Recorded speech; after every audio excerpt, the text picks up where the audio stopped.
Hi, Chris here. Now, one of the viewers on the true crime story requested that I, redo it so that you could actually understand and hear what the case was about. Now that's completely fine. So what I was thinking, from now on, any true crime horrors or true crime stories or crimes that I do, I'll do in a whisper. So, obviously people can hear what it's about. And then I'll stick to me inaudibles with like the plot stories for horror films and things like that. So obviously in this one as well, I'll be throwing in some mouth sounds. So I hope you like, and always welcome comments, views, likes and subscribers. Thanks. So this is the Villisca axe murders, which occurred between the evening of June the 9th, 1912 and the early morning of June the 10th, 1912. This was in the town of Villisca in southwestern Iowa. The 6 members of the Moore family and 2 house guests were found bludgeoned in the Moore residence. All 8 victims, including 6 children, had severe head wounds from an axe. A lengthy investigation yielded several suspects, one of whom was tried twice. The first trial ended in a hung jury, and the second ended in an acquittal, and to this day the crime remains unsolved. So I'm going to obviously run through, a few details and the investigation, and, through some of the suspects that were, lined up in the case.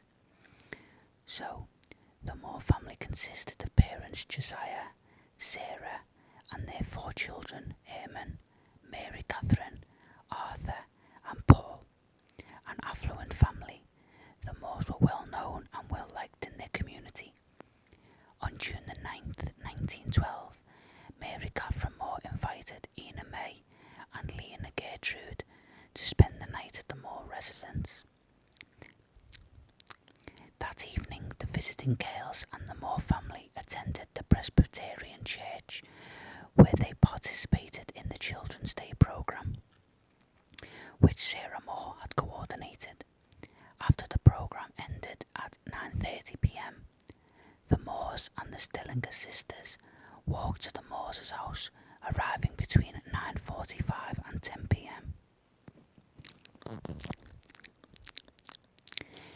At 7 a.m. the next day, June the 10th, Mary Peckham, the Moores' neighbour, became concerned after she noticed that the Moore family had not come out to do their morning chores. Peckham knocked on the Moores' door. When nobody answered, she tried to open the door and discovered that it was locked. Peckham let the Moores' chickens out and called Ross Moore, who was Josiah Moore's brother. Like Peckham, Moore received no response when he knocked on the door and shouted. He unlocked the front door with his copy of the house key. While Peckham stood on the porch, Moore went into the parlour and opened the guest bedroom, where he found Ina and Lena Stillinger's bodies on the bed. Moore immediately told Peckham to call Hank Horton, Villisca's primary peace officer, who arrived shortly thereafter. Horton's search of the house revealed that the entire Moore family and the 2 Stillinger girls had been bludgeoned to death. The murder weapon, an axe belonging to Josiah, was found in the guest room where the Stillinger sisters were found.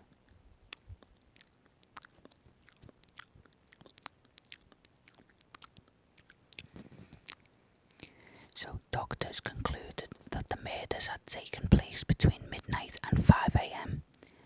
2 spent cigarettes in the attic suggested that the killer or killers patiently waited in the attic until the Moore family and the Stillinger guests were asleep. The killer or killers began in the master bedroom where Josiah and Sarah Moore were sleeping. Josiah received more blows from the axe than any other victim. His face had been cut to such an extent that his eyes were missing. They used the blade of the axe on Josiah, while using the blunt end on the rest of the victims. They proceeded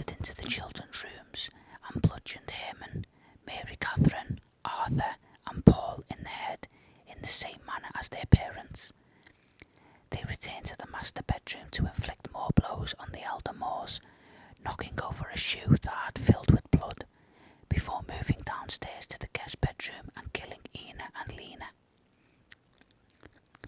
Investigators believed that all the victims, except for Lena, had been asleep when murdered. They thought that she was awake and tried to fight back as she was found lying crosswise on the bed, and with a defensive wound on her arm as well. Lena's nightgown was pushed up to her waist and she was wearing no undergarments, leading to law enforcement speculation that the killer or killers sexually molested her or attempted to do so. So over time, many possible suspects emerged, including Reverend George Kelly, Frank F. Jones, William Mansfield, Loving Mitchell, and Henry Lee Moore, who was no relation. George Kelly was tried twice for the murder. The first ended in a hung jury, while the second trial ended in an acquittal. Other suspects in the investigation were also exonerated.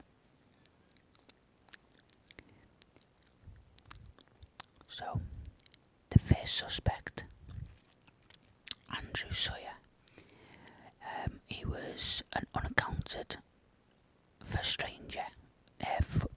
He was a stranger who was a suspect in the murders. One such suspect, other than Andrew Sawyer, was obviously, as we've already stated, was Reverend George Kelly, but we will get to him. So, according to Thomas Dyer of Burlington, Iowa, a bridge foreman and pile driver for the Burlington Railroad, Andy Sawyer approached his crew in Creston at 6 a.m. on the morning of the murders, the day they were discovered. Sawyer was clean-shaven and wearing a brown suit when he arrived. His shoes were covered in mud and his pants were wet nearly to the knees. He asked for employment and, as Dyer needed an extra man, he was given the job on the spot. Dyer testified that later that evening, when the crew reached Fontanelle, Iowa, Sawyer purchased a newspaper and went off by himself to read it. The newspaper carried a front-page account of the Villisca murders, and according to Dyer, Sawyer was much interested in it. Dyer's crew complained that Sawyer slept with his clothes on and was anxious to be by himself. They were also very uneasy that Sawyer slept with his axe next to him. He often talked of the Villisca murders, whether or not a killer had been apprehended. He reportedly told Dyer that he had been in Villisca that Sunday night and had heard of the murders. Afraid of being taken as a suspect, he had left and gone to Creston. Dyer was suspicious and turned him over to the sheriff on June the 18th, 1912. Dyer later testified that prior to the sheriff's arrival, he walked up behind Sawyer. He was rubbing his head with both hands and suddenly jumped up and said to himself, "I will cut your goddamn heads off." At the same time, he made striking motions with the axe and began hitting the piles in front of him. Dyer's son testified that one day, as the crew drove through Villisca, Sawyer told him he would show Dyer's son, JR, where the man who killed the Moore family got out of town. He said the man that did the job jumped over a manure box, which he pointed out about 1.5 blocks away, and then showed where he crossed the railroad track. JR said there were footprints in the soggy ground north of the embankment. Sawyer told JR to look on the other side of the car and said he would show him an old tree where the murderer stepped into the creek. According to JR Dyer, he looked over and saw such a tree south of the track about 4 blocks away.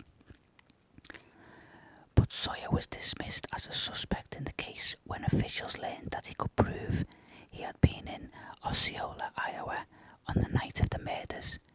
He had been arrested for vagrancy, and the Osceola sheriff recalled putting him on a train to send him away at approximately 11